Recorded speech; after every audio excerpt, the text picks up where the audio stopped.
This week is Safe Driving Week. The Ohio State Highway Patrol is warning drivers to drive at safe speeds this summer. Operation Safe Drivers Week is a week to kick off the 100 deadliest days of summer.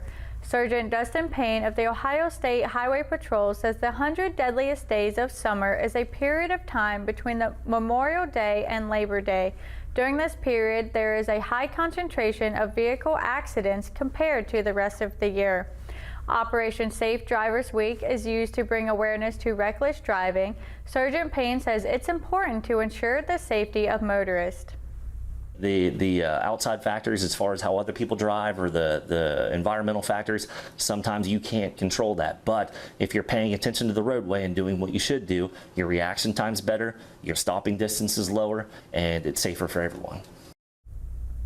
Operation Safe Drivers Week warns against speeding and distracted driving. Distracted driving includes anything that takes your attention away from the road.